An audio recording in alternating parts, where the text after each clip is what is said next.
I flipped my long black hair as I turned to leave, stopping when my therapist stepped in front of me, her face a perfect picture of concern.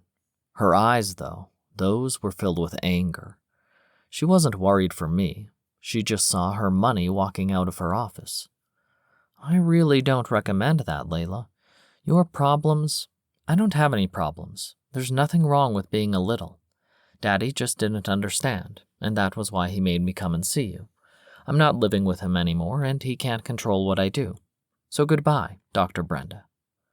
I stepped around her, my eye catching that of a handsome, sexy man staring at me and the doctor with wide eyes. I hadn't realized anyone was in the office waiting, but I didn't really care.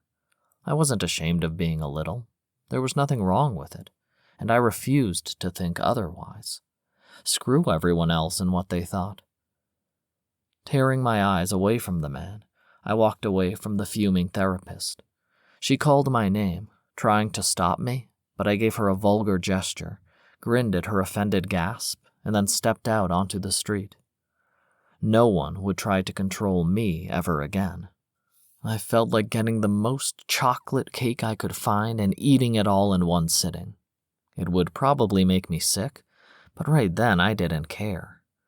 Turning right, I started walking towards the nearest bakery, stopping when I heard a masculine voice calling my name. When I turned around, the man I saw in the office was running after me. He smiled at me when his feet slowed, coming to a stop to stand in front of me. "Sorry if I startled you. I heard the therapist say your name." He blushed, rubbing the back of his neck. "Anyway, I heard what you said, and I just wanted to say that I agree with you. There's nothing wrong with being a little. I'm a daddy, though I don't have a little right now.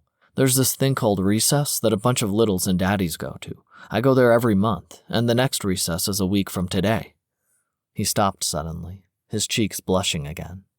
"Sorry, I'm rambling." I smiled up at him, seeing his lips part as he blinked.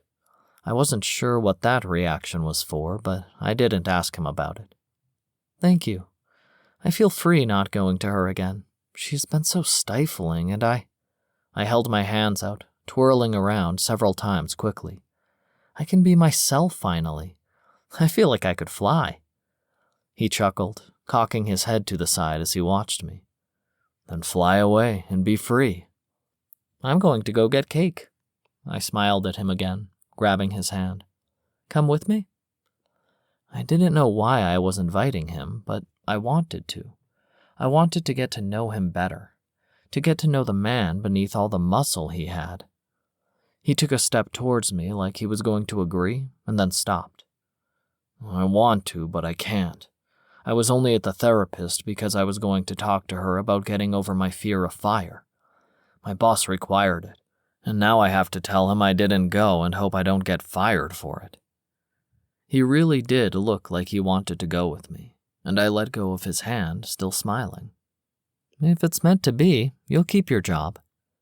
I stepped back, stopping when he grabbed my hand again. "Will I see you again?" He was looking at me intensely, and I knew he wanted me, was interested in me, just as much as I was interested in him. I giggled, twirling away from him before looking at him over my shoulder. "If it's meant to be." Then I skipped off, leaving him behind to watch me go. I had a feeling I would be seeing him again, probably very soon.